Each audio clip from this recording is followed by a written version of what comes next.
Welcome back. In the last couple of lectures, we were discussing about the information-centric networking.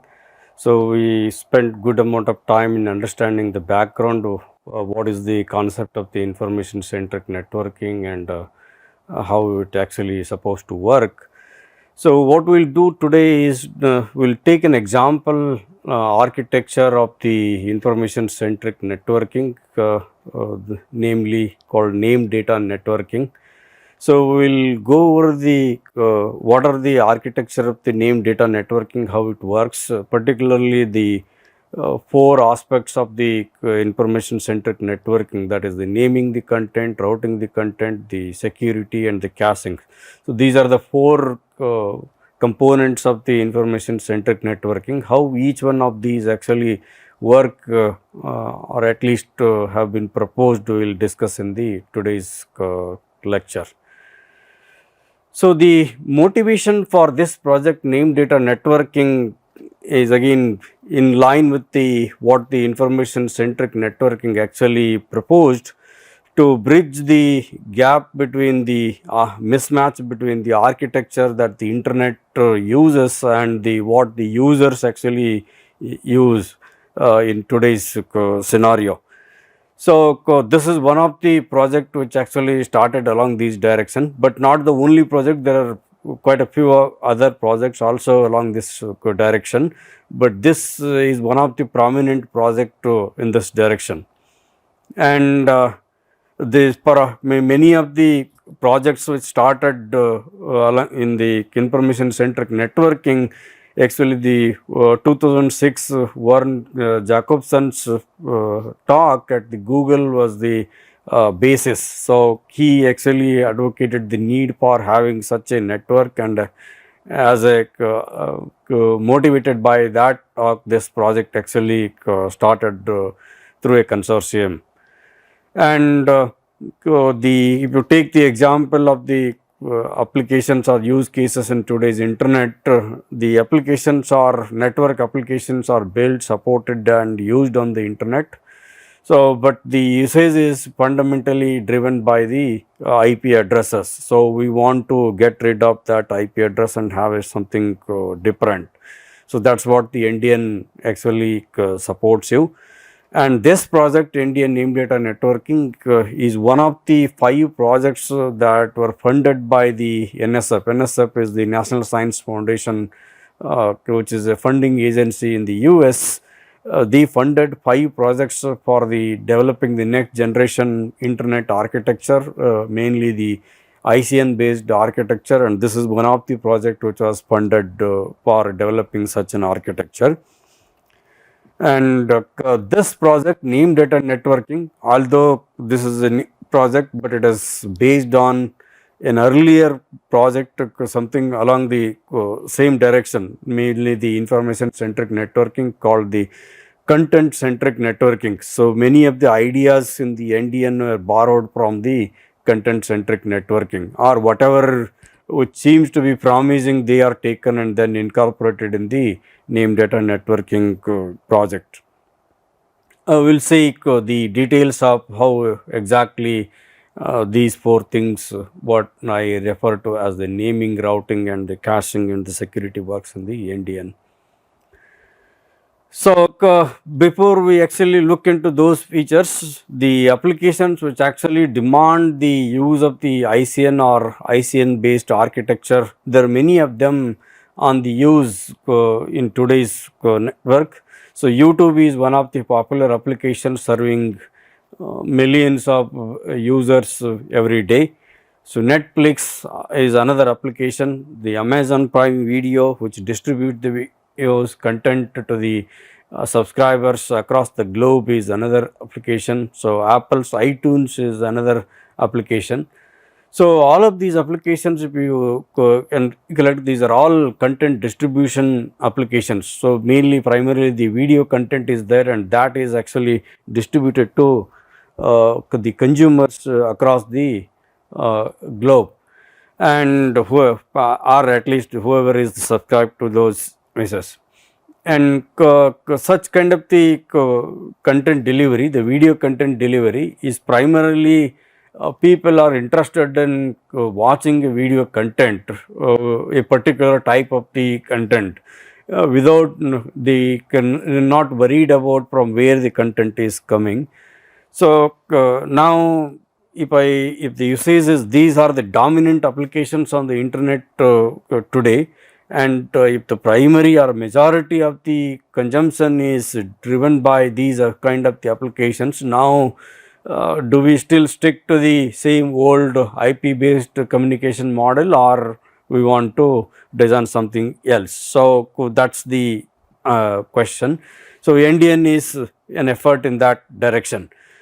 So if I want to design an ICN based networking architecture, there are two ways of looking at the design.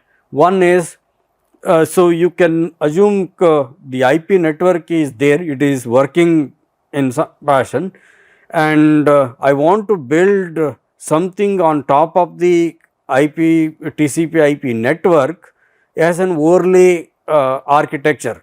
So I still, as underlying communication medium, I can still use the TCP IP communication model, but on top of that I can engineer a different networking architecture. So that is one way of looking at the or coming up with a new architecture.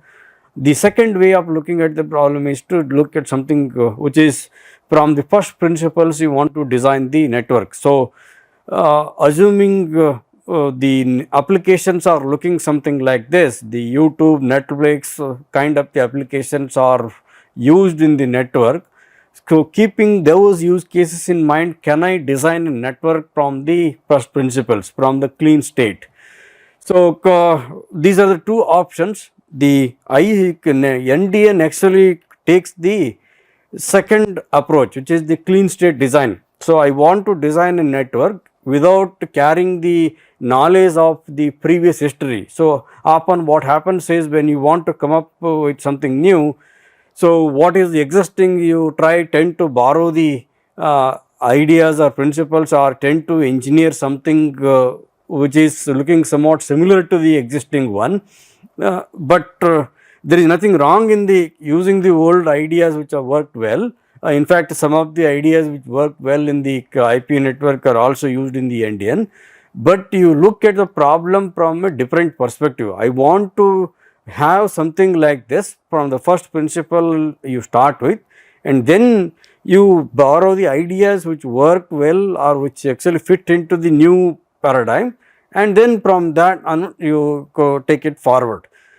So NDN said that we want to build a network architecture from the clean state. So from the zero knowledge, zero only, without borrowing the ideas or trying to build or something or the existing one, they didn't take that route, but a completely different approach.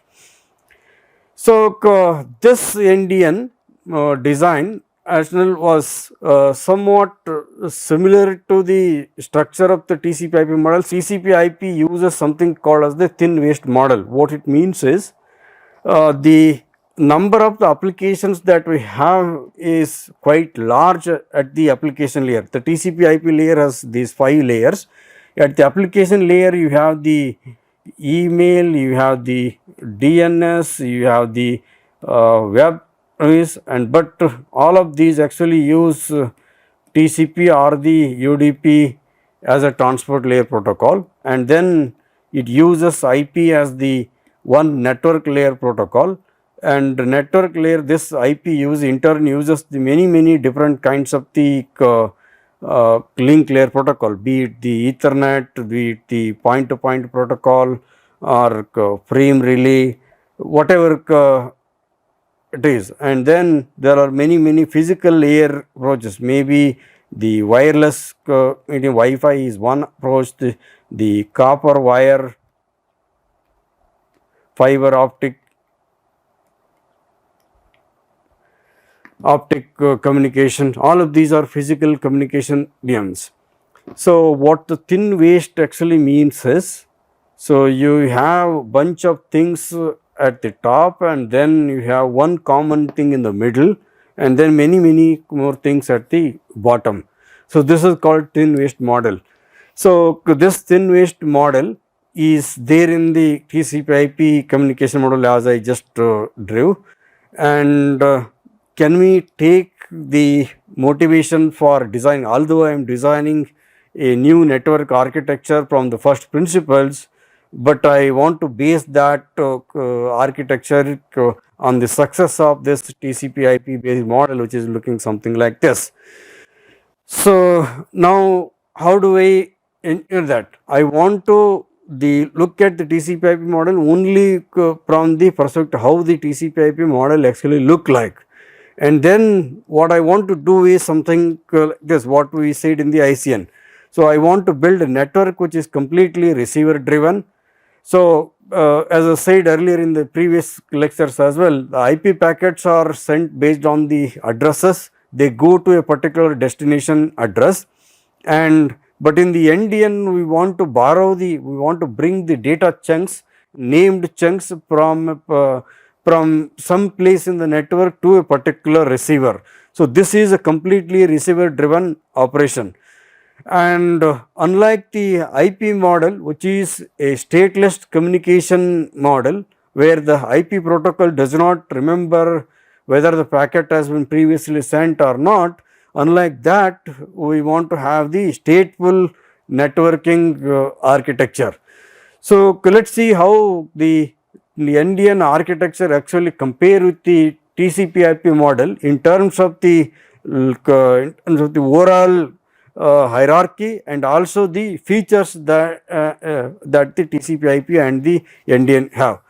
So on the left hand side, what you see on this page is actually the TCP/IP model. So just whatever I drew on the previous slide, and on the right hand side what you have is the NDN architecture.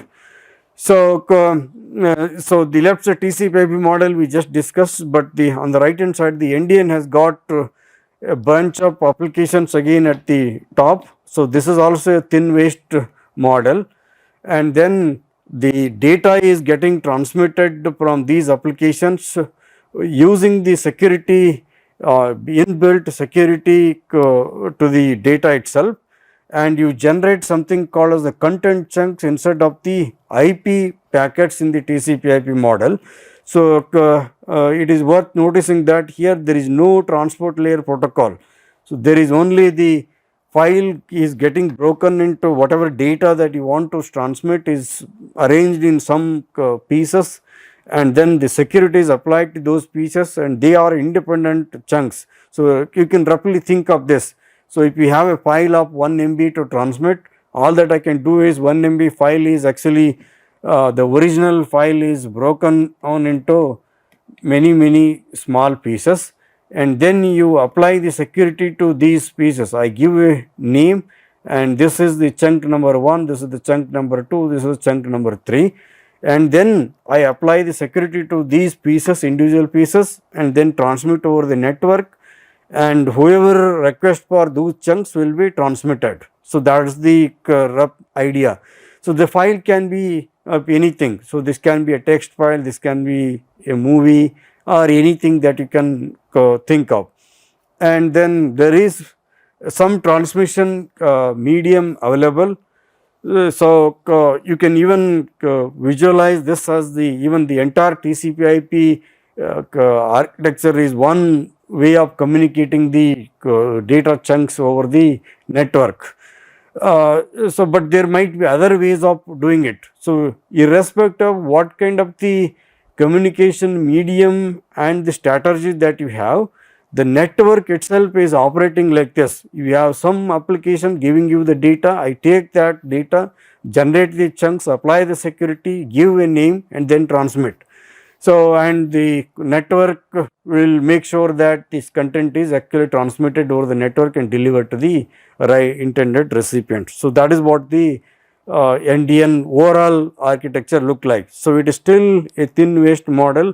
So content chunks are the primary pieces of the data exchange in the NDN network. So that's how it compares with the TCP/IP model.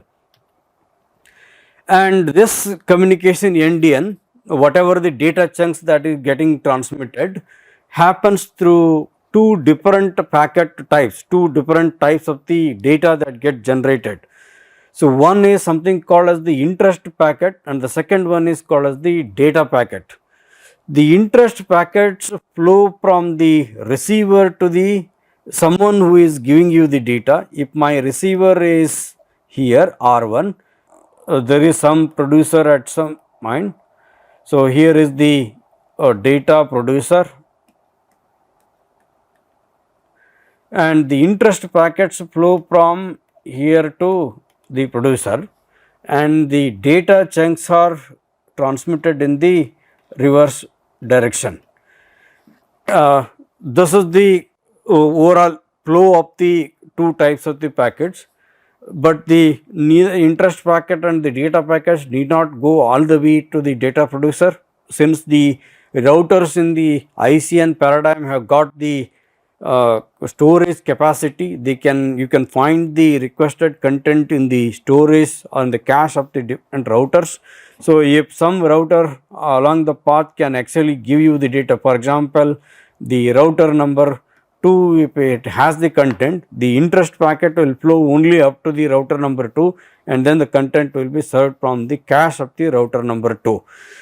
So, that is how it works, and the interest packet has got following components. So, it identifies the chunk with a name, the data chunk that you want to get, it sends that name, I want this kind of the data, and then it might also send you some kind of the another additional piece of the information. So, from whom I want to get this data, I can set some filters to the it. So, I want the fresh data. So, for example, if the content is generated 1 hour ago from the producer, and if that content, because of the previous transmission, it has been cached at the router number 2, and if the interest packet goes there, and the interest packet might tell the router that if you have the data which is not older than 1 hour, then only you can send it. I want the data which is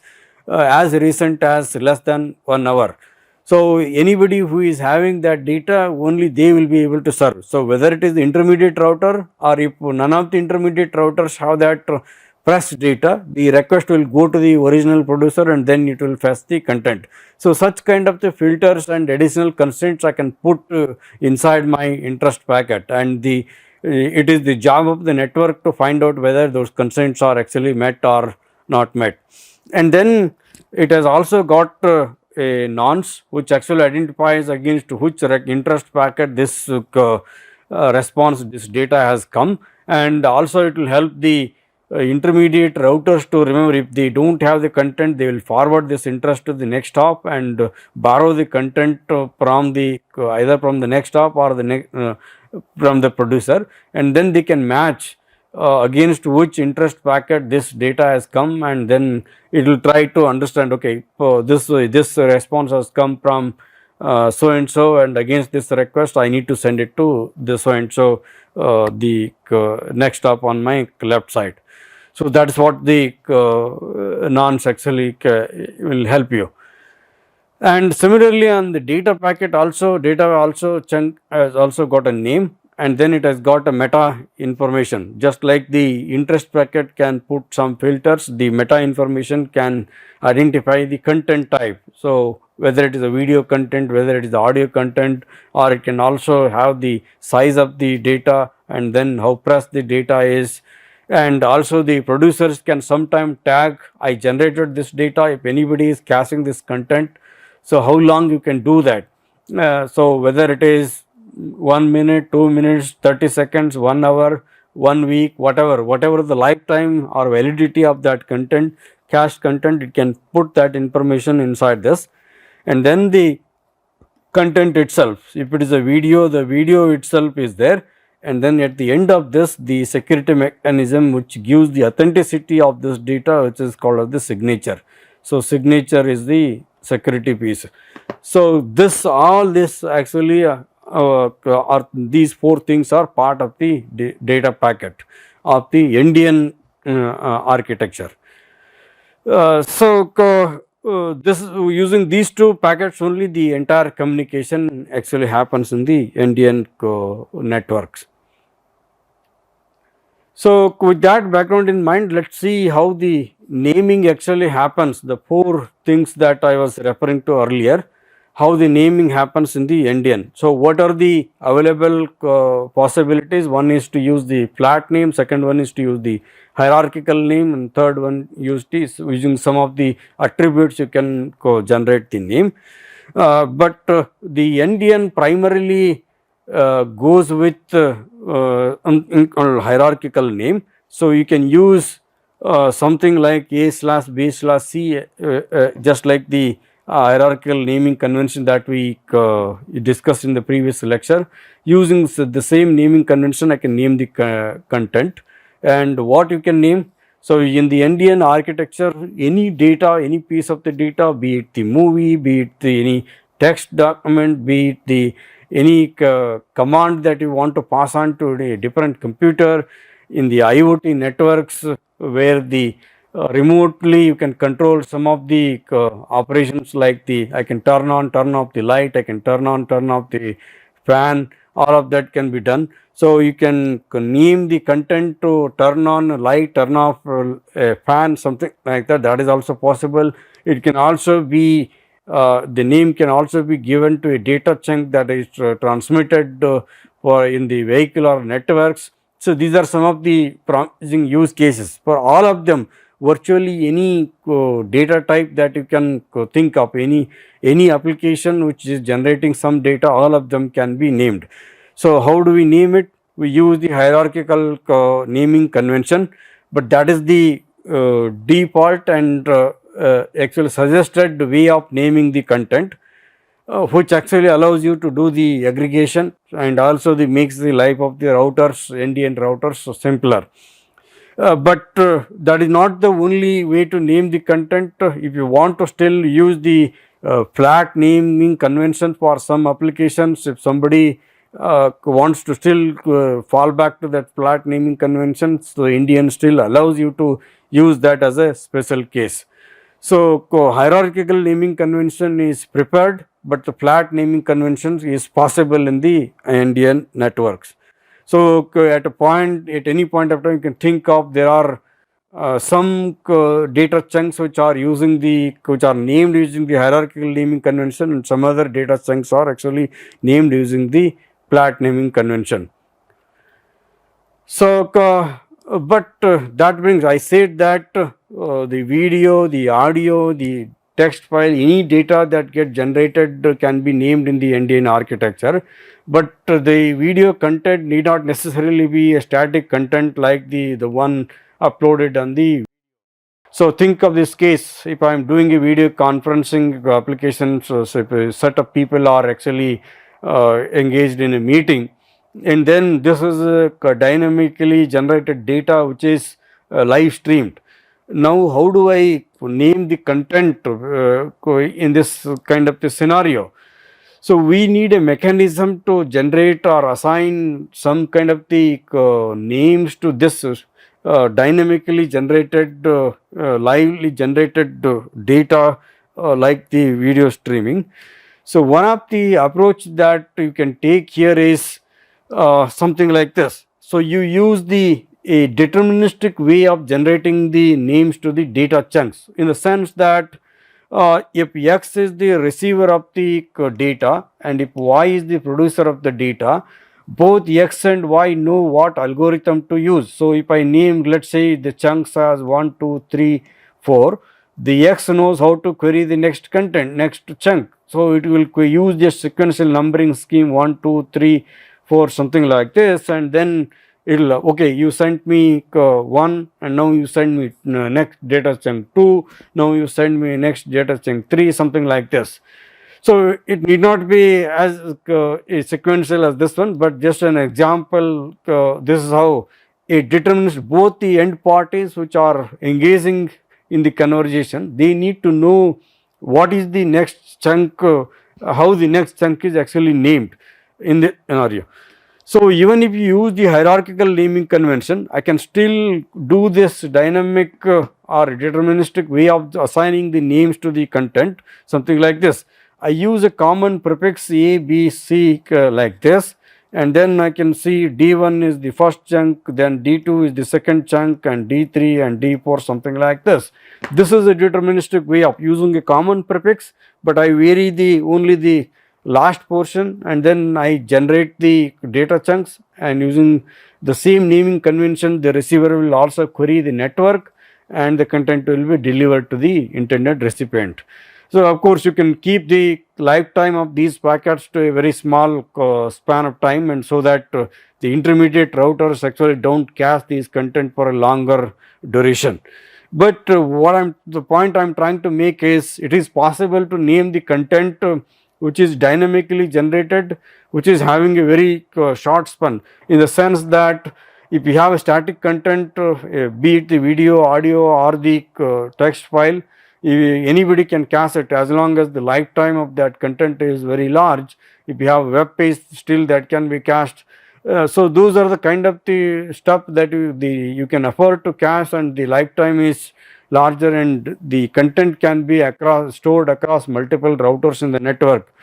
But the applications which are actually operating in the real time, be it the audio conversation, two people using the voice over IP communication and talking to each other, or the video conferencing application, these are the stuff which actually warrant a little more investigation. How do I name the content here, and how do I make sure that the old content stored in the routers are not served as a response to the press request. So this is one way of handling such cases. And I can even take a slightly different approach. If ABCD is there, and then I can make that you send the version number 1, version number 2, version number 1 or 3, something like that. So depending upon how you name the content, you can actually, as long as the two endpoints actually know how the names are assigned and how to query for, then the system will work in the NDN architecture. So this kind of the naming convention, so assuming you use the hierarchical naming structure, and because there is a way of assigning the names to the data chunk that get generated, it brings a structure to the entire operation. So, but one thing is common between the TCP/IP networks and the NDN network is both the namespace management is out of the architecture. So even the TCP/IP architecture does not tell you who should get what IP address, and who should be owning that IP address, and who assigns that IP address to a particular computer. So as long as you have an IP address, then the communication is possible. So just like that, similar to that, what the Indian says is, as long as you have named content, you have assigned unique name to the data chunks, then I will be able to carry those named chunks inside my network. That's what it says. So this kind of the flexible naming convention, so a third party controlling the assignment of the IP address, or a third party controlling the naming of the data chunks, will actually brings the flexibility, or it has got its own advantages for the, at least for the design perspective, for the architecture perspective, it actually makes the life simpler. Otherwise, how to name the content, if you put it inside the architecture, then it will be, the flexibility is removed. If sometime later I want to change or bring some more innovation to the naming convention, if that is fixed, if all your routers are expecting the same way of naming the content, I cannot really change that subsequently. So that kind of flexibility you can bring if you decentralize the naming, decentralize in the sense that the NDN architecture itself is not proposing a mechanism to name the content. So although hierarchical naming convention is used, but within the using the hierarchical naming convention, whether two different people who are connected to the network can use two different prefixes and then generate the data. So what prefix to be given to which data generating entity is the question. That is the namespace management operation. So that is out of the scope of the NDN architecture. That is what I am referring to. And users or application developers can define their own naming convention. So as long as it is actually adhering to the whatever the NDN architecture can understand using the hierarchical naming convention or the flat naming convention, so it's good to go.